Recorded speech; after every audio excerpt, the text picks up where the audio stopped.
नमस्कार, मैं हरिओम सिंह, प्रवक्ता रसायन विज्ञान, डाइट मथुरा। आप लोगों के लिए कुछ टीचिंग मटेरियल तैयार किया जा रहा है, जिसमें फोर्थ सेमेस्टर से संबंधित जो आपका दूसरा यूनिट है, जिसका नाम है आवर्त सारणी।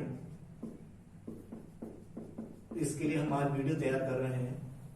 आवर्त सारणी को समझने के लिए सबसे पहले उसका जो बेस है वो है परमाणु की संरचना,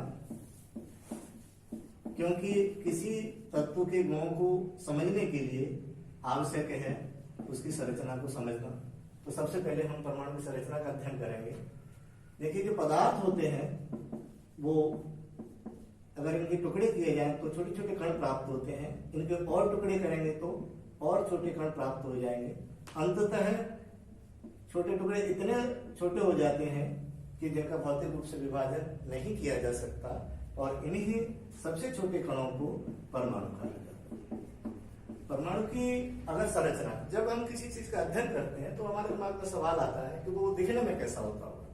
क्योंकि परमाणु इतना सूक्ष्म कण है जिनको हम आंखों के द्वारा नहीं देख सकते, फिर भी विभिन्न प्रयोगों के द्वारा इसकी संरचना का आकलन किया गया है।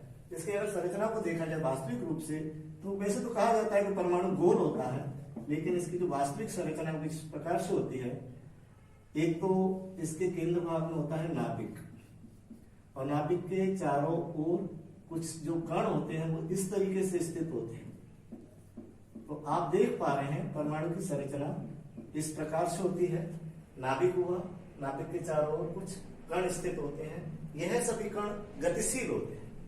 गतिशील होने के कारण इसकी अगर गति को देखा जाए तो जैसे मान लीजिए ये जो कण है ये ऐसे वृत्ताकार या दीर्घ वृत्ताकार पथ पर गति करता है। दूसरा कण भी इस तरीके से दीर्घ वृत्ताकार पथ पर गति करेगा। तो इनकी गति के कारण ये जो आकृति मिलकर जो सामने आती है हमारे सामने, ये लगभग गोल आकृति होती है। तो परमाणु का कोई ऐसा नहीं है कोई स्टील का गोला हो, इस तरह से कोई गोला नहीं है परमाणु। परमाणु कैसा है? एक नाभिक, जैसे हम अगर देखते हैं कोई चीनी का या फिर गुड़ का अगर कोई कण रखा हुआ है, उसके चारों तरफ अगर मक्खियां बैठ जाती हैं, इस तरीके से संरचना होती है। ये कोई बाहर से गोला नहीं होता। तो गोला कैसे बना? गोला ऐसे बना क्योंकि ये जो पद है, इन पदों को जब त्रिविम में मिलाया जाता है, त्रिविम में मिलाया जाएगा तो इस तरीके से हमारे सामने एक गोल आकृति उभर कर सामने आती है। अब इसमें हम देख रहे हैं कि परमाणु के अंदर दो चीजें स्थित है। एक तो है नाभिक और दूसरा है इलेक्ट्रॉन। जो नाभिक होता है ये ठोस गोले के रूप में होता है, जो दो कणों से मिलकर बना होता है, प्रोटॉन और न्यूट्रॉन। तो ये तो हो गया नाभिक। और तीसरा जो कण है वो इन दोनों कणों के चारों ओर चक्कर लगाता है। इस तरह से ये प्रकार देख रहे हैं। परमाणु के अंदर तीन तरह के कण होते हैं, प्रोटॉन, न्यूट्रॉन, इलेक्ट्रॉन। अब बात करेंगे इनकी संख्या की। तो जितने प्रोटॉन होंगे उतने ही इलेक्ट्रॉन होंगे, यानी कि प्रोटॉनों की संख्या हमेशा इलेक्ट्रॉनों की संख्या के समान होगी। और इस पर प्रोटॉन पर पॉजिटिव चार्ज और इलेक्ट्रॉन पर नेगेटिव चार्ज होता है। इस कारण पूरा परमाणु, यानी कि परमाणु पर कुल जो आवेश होता है वो शून्य होता है। कारण हमने कहा कि किसी भी परमाणु के अंदर जितने प्रोटॉन होंगे उतनी संख्या में इलेक्ट्रॉन होंगे। तो जो पॉजिटिव और नेगेटिव जब आवेश बराबर होते हैं तो कुल आवेश 0 हो जाता है। तो अगर सवाल पूछा जाता है परमाणु पर कुल आवेश कितना होगा, तो हमेशा परमाणु कोई सा भी हो कुल आवेश उस पर 0 होगा। अब इनकी संख्या के आधार पर परमाणु की दो संख्याएं दी गई हैं। एक तो होती है इसकी परमाणु क्रमांक और एक होती है द्रव्यमान संख्या। दो संख्याएं इसके लिए निर्धारित की गई हैं जो इनके गुणों को अध्ययन कराने में सहायक होती हैं। परमाणु क्रमांक क्या होता है? इस परमाणु के अंदर प्रोटॉनों की संख्या। किसी परमाणु के अंदर कितने प्रोटॉन है वही उसका परमाणु क्रमांक होगा। जैसे मान लीजिए हमने कहा एक परमाणु है जैसे हाइड्रोजन, इसके लिए मैंने कहा परमाणु क्रमांक 1 है। तो इसका सीधा सा अर्थ है इसके नाभिक में प्रोटॉनों की संख्या कितनी है? 1। अब दूसरी बात करते हैं द्रव्यमान संख्या की। तो द्रव्यमान जो संख्या होती है यह है प्रोटॉन प्लस न्यूट्रॉनों की संख्या का योग होती है। अब जैसे मान लीजिए मैंने किसी परमाणु के लिए लिखा, जैसे कि ये परमाणु है सोडियम, इस पर मैंने लिखा 23। द्रव्यमान संख्या इसके लिए अगर मैंने 23 बताई है तो इसका मतलब ये हुआ कि सोडियम के परमाणु में प्रोटॉन प्लस न्यूट्रॉन का योग कितना हो गया? 23। और इसके लिए दूसरी संख्या मैंने दे दी परमाणु क्रमांक 11। तो ये हो गया इसका 11, यानी कि प्रोटोनों की संख्या कितनी होगी 11। तो दो चीजें हमारे सामने आई, एक तो हमारे पास द्रव्यमान संख्या है, द्रव्यमान संख्या को रिप्रेजेंट करते हैं कैपिटल ए से और परमाणु क्रमांक को रिप्रेजेंट करेंगे कैपिटल जेड से। तो हमारे पास दो संख्या आ गई परमाणु की, दोनों उस परमाणु के कणों की संख्या का ज्ञान कराने के लिए होती हैं। एक तो होती है परमाणु क्रमांक, एक होती है द्रव्यमान संख्या। अब जब हमें ये पता चल गया है कि परमाणु क्रमांक किसी तत्व का परमाणु क्रमांक द्रव्यमान संख्या अगर दोनों हमें ज्ञात है तो उनके कणों की संख्या कैसे निकालेंगे, यानी कि 3 कण है प्रोटॉन, इलेक्ट्रॉन, न्यूट्रॉन, तीनों की संख्या का निर्धारण कैसे करेंगे, इन दोनों संख्या से हो जाती है परमाणु क्रमांक और द्रव्यमान। जैसे हमने सोडियम का उदाहरण लिया, इसका परमाणु क्रमांक है 11, तो प्रोटॉन की संख्या कितनी होगी 11, क्योंकि हमने क्लियर कर दिया है कि परमाणु क्रमांक की परिभाषा क्या है। परिभाषा है इसकी कि किसी परमाणु के नाभिक में उपस्थित प्रोटॉनों की संख्या। तो परमाणु क्रमांक 11 है तो प्रोटॉनों की संख्या अपने आप कितनी आ गई 11। तो प्रोटॉनों की संख्या क्लियर हो गई है, जितना परमाणु क्रमांक है उतनी प्रोटॉनों की संख्या। अब बात आती है न्यूट्रॉनों की संख्या। तो दूसरी संख्या भी हमने बता दी आपको, जो इसकी द्रव्यमान संख्या है वो कितनी है 23। 23 में से हमें पता है कि P+N है, यानी कि प्रोटॉन न्यूट्रॉन का योग कितना है 23, जिनमें से 11 क्या है प्रोटॉन, तो न्यूट्रॉनों की संख्या आ जाएगी। यानी कि न्यूट्रॉनों की संख्या अगर हम निकालें तो क्या हो जाएगा A - Z, क्योंकि A क्या है P+N, तो P+N में से अगर हम, ये हो गया आपका P+N और इसमें से माइनस कर दें P, तो क्या आ गया N। तो इस तरीके से हमने ये दिखा लिया कि हम न्यूट्रॉनों की संख्या को भी निकाल सकते हैं। यहां से भी आप देख लेंगे कि ये P+N है और इसमें से अगर इसको घटाते हैं तो क्या आ जाएगा N, तो N बराबर आ गया A - Z, यानी कि अगर इसके लिए न्यूट्रॉन निकालें तो कितने आ जाएंगे हमारे पास 12। तो दो कणों की हमने संख्या ज्ञात कर ली, प्रोटॉनों की संख्या ज्ञात कर ली और न्यूट्रॉन। अब अगला कण कौन सा बचा इलेक्ट्रॉन। तो इलेक्ट्रॉनों की संख्या कैसे निकालेंगे। इलेक्ट्रॉनों की संख्या के लिए हमने आपको बता दिया कि जितने प्रोटॉन होंगे, वो मैं आपको पहले क्लियर कर चुका हूं कि जितने प्रोटॉन होंगे उतने ही इलेक्ट्रॉन होंगे। परमाणु उदासीन होता है, इस कॉन्सेप्ट से हम ये सीधा जानते हैं कि प्रोटॉन जितने होंगे उतने ही इलेक्ट्रॉन होंगे। तो यहां पर अगर सोडियम के अंदर इलेक्ट्रॉनों की संख्या की बात करें तो कितने होंगे 11, तो यहां पर 11 इलेक्ट्रॉन। ऐसे ही किसी भी परमाणु के लिए हम इन संख्या का ज्ञान कर सकते हैं। जैसे उदाहरण के लिए हम देखें, जैसे मान लीजिए हमारे पास है कैल्शियम 2040 2048, जो नीचे लिखा जाता है वो हमेशा परमाणु क्रमांक होगा, ये नियम है। अलग से मैं इसमें लिख नहीं रहा कि परमाणु क्रमांक 20, अगर नीचे है तो परमाणु क्रमांक, ऊपर संख्या लिखिए वो द्रव्यमान संख्या। तो अब ये मेरे पास एक परमाणु है और इसके मुझे तीनों कण ज्ञात करने हैं। ये दो चीजें आपको दी हुई होती है सवाल में, या फिर आपको आवर्त सारणी में कहीं भी होगा। ये दोनों चीजें आपके लिए पहले से निर्धारित होती है, फिक्स होती है। किसी भी परमाणु के लिए दो संख्याएं निश्चित होती है, जैसे कैल्शियम के लिए निश्चित है 20 और 40। अब जब दो संख्याएं निश्चित होगी तो तीनों कणों के बारे में जानकारी हम प्राप्त कर सकते हैं। जैसे पहले इसके लिए हम प्राप्त करें प्रोटॉन, तो प्रोटॉन कितने होंगे, परमाणु क्रमांक कितना है इसका 20, नीचे लिखा हुआ तो क्या हो गया परमाणु क्रमांक। तो परमाणु क्रमांक है उतने प्रोटॉनों की संख्या होगी 20, इलेक्ट्रॉनों की संख्या प्रोटॉनों के बराबर होती है, तो प्रोटॉन भी कितने होंगे, इलेक्ट्रॉन भी कितने होंगे 20। न्यूट्रॉनों की संख्या के लिए आपको बता दिया था कि ऊपर वाली में से नीचे वाली घटाते हैं, जो बड़ी संख्या होती है हमेशा, क्योंकि बड़ी ऊपर वाली बड़ी क्यों होगी, क्योंकि ऊपर है P+N और नीचे क्या है P, तो जब प्लस करेंगे तो कुछ ना कुछ वो बड़ा होगा, तो हमेशा ऊपर वाली में से नीचे वाली घटा देंगे। तो ये कितना आ गया हमारे पास 40 - 20 बराबर 20। तो किसी भी परमाणु में हम तीनों कणों की पहचान कर सकते हैं, प्रोटॉन, इलेक्ट्रॉन, न्यूट्रॉन। तो उसके लिए हमारे पास दो संख्याओं की आवश्यकता है, वो दोनों संख्या किसी भी परमाणु के लिए निश्चित होती है, जिनका अध्ययन हम आवर्त सारणी में करेंगे। हम इन संख्याओं को भी आवर्त सारणी से निकालेंगे कि किसी परमाणु का परमाणु क्रमांक कितना होता है, उसका हम आवर्त सारणी से अध्ययन करेंगे। लेकिन उससे पहले हमें पता होना चाहिए कि परमाणु क्रमांक और द्रव्यमान संख्या है क्या और इनके द्वारा कणों की संख्या का निर्धारण कैसे करें। तो ये तो हमारे पास एक चीज होगी कि परमाणु 3 कणों से मिलकर बना होता है, प्रोटॉन, न्यूट्रॉन, इलेक्ट्रॉन, और इन तीनों कणों की संख्या किसी भी परमाणु में हम ज्ञात कर सकते हैं इस थ्योरी के द्वारा। उसके बाद आगे चलते हैं, नेक्स्ट है परमाणु की संरचना। तो देखिए जैसे हमने आपसे अभी कहा था कि नाभिक के चारों ओर इलेक्ट्रॉन घूम रहे हैं, चक्कर लगा रहे हैं। तो जब नाभिक के चारों ओर इलेक्ट्रॉन चक्कर लगाते हैं तो एक पथ होता है निश्चित। जैसे मान लीजिए कि इलेक्ट्रॉन यहां घूम रहा है तो वो इसी पथ पर घूमेगा, ना तो इसके यहां आएगा ना यहां आएगा। क्योंकि इनकी ऊर्जा निश्चित होती है। निश्चित ऊर्जा होने के कारण आप ऐसे मान लीजिए जैसे एक खूंटा है और एक गाय बांध दी और ये इतनी लंबी रस्सी है, जब अपनी पूरी ताकत से भागेगी तो लास्ट इसका जो पथ बनेगा वो ये होगा।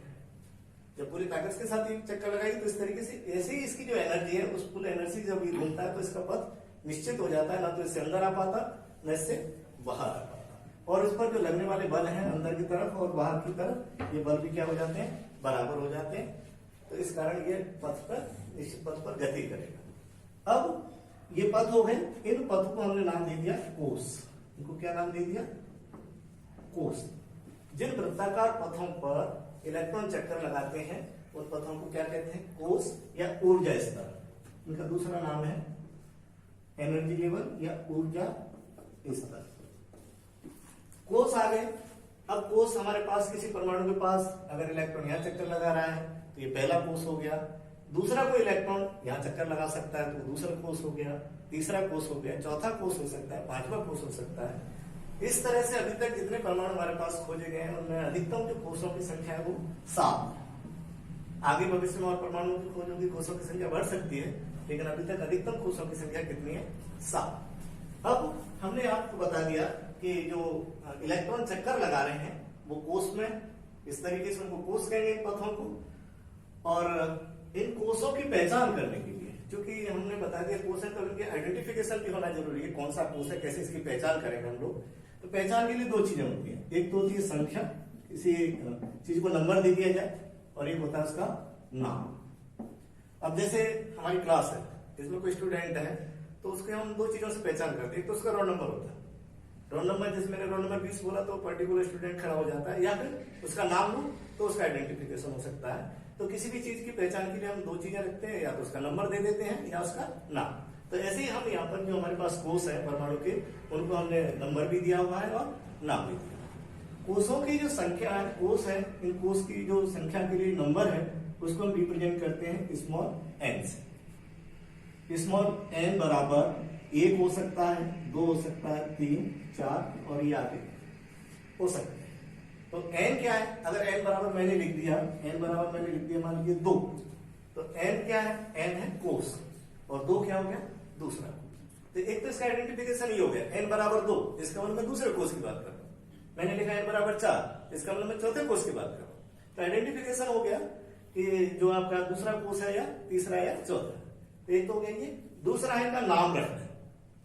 तो जैसे हमने आपको दे दिया पहला कोष, इसका नाम हमने रखा के, दूसरे कोष का नाम है, ये हो गया इसके नाम, दूसरे का एल, एन, एन। इस तरीके से भी आपसे सवाल पूछे जा सकते हैं कि एम कोष में अगर कोई जानकारी हमें चाहिए तो वो उसका एम क्या है, एम उसका नाम। और ये भी कह सकते हैं n बराबर 3 में, जैसे मान लीजिए मुझे कोई जानकारी चाहिए n बराबर 3 की, तो मैं कह सकता हूँ n बराबर 3 को हमें समझ में आना चाहिए, n बराबर 3 बोल रहे हैं, इसका मतलब किसकी बात कर रहे हैं, तीसरे कोष की। या फिर जैसे हमने कहा n कोष, तो भी पता होना चाहिए कि ये तीसरा कोष हो गया। तो इसकी दो पहचान हो गई हमारे पास कोष की, एक तो इसका नंबर और एक इसका नाम। नंबर को रिप्रेजेंट करते हैं स्मॉल एन से। तो ये हो गया हमारे पास के एल एम, यानी कोष हो गए पहला, दूसरा, तीसरा, चौथा, इस तरीके से। अब ये जो कोष होते हैं ये विभाजित होते हैं, कोष हो गया, कोष विभाजित होते हैं उपकोष।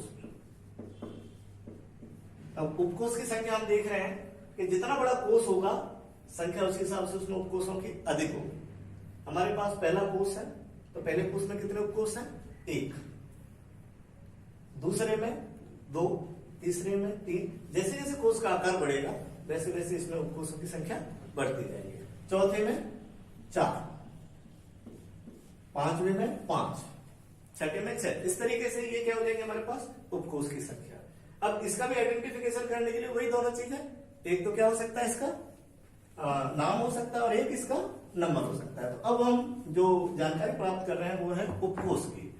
उपकोष को रिप्रेजेंट करते हैं स्मॉल एल से। स्मॉल एल बराबर हो सकता है 0, 1, 2, 3। इसका जो नंबर को 0 से स्टार्ट किया है तो ये हो गया हमारे पास 0, 1, 2, 3। अब बात करते हैं इसके नाम की। ये तो हो गया इसका संख्या और दूसरा इसका नाम। जो संख्या 0 है उस उपकोष का नाम है S, यानी ये हो गया S। जो L बराबर 1 है वो P D F, 4 होता है तो G, और 5 है तो H। हम यहाँ पर देख रहे हैं कि हमने उपकोष के लिए दो चीजें दे दी, दो पहचान दे दी। एक तो हो गया उसकी संख्या, संख्या क्या है, जैसे मैंने कह दिया L बराबर 1, तो L लिया है तो सीधा उपकोष। जैसे हमने L के लिए कहा था L बराबर अगर 1 लिखते तो क्या होता, पहला कोष। L बराबर 1 लिखा है तो पहला उपकोष है ना, और पहला उपकोष कौन सा है, P, मतलब L बराबर 1 के लिए जो उपकोष का नाम है वो क्या हो जाएगा, P उपकोष। ऐसे ही L बराबर 2 के लिए D, और L बराबर अगर 0 लिखा है तो S उपकोष। अब यहां पर देखें इस फिगर में, तो पहला हमेशा कौन सा होगा, S, दूसरा P, इसमें भी पहला कौन सा है, S P D, यहां पर S P D F। ये हमारे इस डायग्राम में का रीअरेंजमेंट, हमने डायग्राम एक ऐसी चीज है ये कि केमिस्ट्री की जितनी भी समस्या है केवल इस एक फिगर से सॉल्व की जा सकती है। देखेंगे कैसे करते हैं हम। तो हमने ये ले लिया कि हमारे पास S, SP, SPD, SPD, F, ऐसे आगे बढ़ेंगे तो G और H आएंगे। यहां पर ये जो दो कक्षक है G और H, ये अभी तक काल्पनिक, क्योंकि हमारे पास जब तक लगभग 114 परमाणु की जो खोज की गई है, इन परमाणुओं में केवल 4 कक्षकों, 4 उपकोषों का ही उपयोग हुआ है, S, P, D, F। लेकिन यदि हमारे पास और परमाणु खोजे जाते हैं तो अगला उपकोष का नाम क्या होगा, G। अभी तक हमारे पास केवल कितने हैं, 4, S, P, D, F। तो हम अभी तक जो समस्या में जो काम में लेंगे वो 4 उपकोषों को लेंगे, लेकिन ये मैंने इसलिए बता दिया क्योंकि यहाँ एक सूत्र आता है, उसको सॉल्व करने के लिए इनकी आवश्यकता पड़ेगी। तो अभी हम मान लेंगे ये हमारे कैसे हैं, भविष्य में आने वाले अगर आते हैं हमारे पास नए परमाणु तो अगले का नाम होगा G, और भी जरूरत पड़ती है तो उसके अगले का नाम होगा H। तो यहां पर हमने देखा कि ये हमारे पास उपकोषों की व्यवस्था हो गई कोषों में। अब एक समस्या और है, यहां भी S, यहां भी S, यहां भी S, ये भी S। अब कैसे पता चलेगा कि किसका S है, तो इसकी पहचान के लिए हम क्या करते हैं कि जो पहले का S है इसके आगे हम 1 नंबर डालते हैं, ये हो गया 1S, यानी कि ये क्लियर हो गया कि S लिखा है और उसके आगे 1 लिखा हुआ है, ऐसे लिखा हुआ है तो अब क्लियर है, पहले कोष का S कोष है। ऐसे ही हम बात करते हैं, अगर यहां हम 2 लिख देते हैं यानी कि 2S, और अगर 2P लिखा हुआ है तो ये क्लियर है कि दूसरे का S है और दूसरे कोष का P। ऐसे ही हम यहाँ पर 3 नंबर डाल देंगे, 3, ये 4, तो यहां पर ये स्थिति बन गई हमारे पास 3S, 3P, 3D, ऐसे ही 4S, 4P, 4D, 4F। अब यहां से सवाल कैसे बनते हैं, सवाल ऐसे बनेंगे कि एक क्वेश्चन दे दिया जाए, जैसे मान लीजिए निम्न में से कौन सा उपकोष संभव नहीं है। ऑप्शन है 3S, 3F, 2P, 3S, 3। निम्न में से कौन सा उपकोष संभव नहीं है। तो क्लियर है, हमारे पास डायग्राम है, डायग्राम हम देख रहे हैं कि 3S है, 3F नहीं है, तो यहां पर हमारे पास आंसर है 3F पॉसिबल नहीं है, क्योंकि पहले में 1 पाया जाता है, दूसरे में 2, तीसरे में 3। इस तरह से 2P पॉसिबल है, 3P भी पॉसिबल है। तो इस तरीके के सवाल हैं, वो इस डायग्राम से हम सॉल्व कर सकते हैं कि कौन सा उपकोष पॉसिबल होगा, कौन सा नहीं होगा। अब एक चीज और आती है कि अगर ये सवाल पूछा जाए कि कौन से कोष में उपकोषों की संख्या, यानी कि किसी कोष में उपकोषों की संख्या, ये सवाल पूछा जाता है तो आप बता सकते हैं।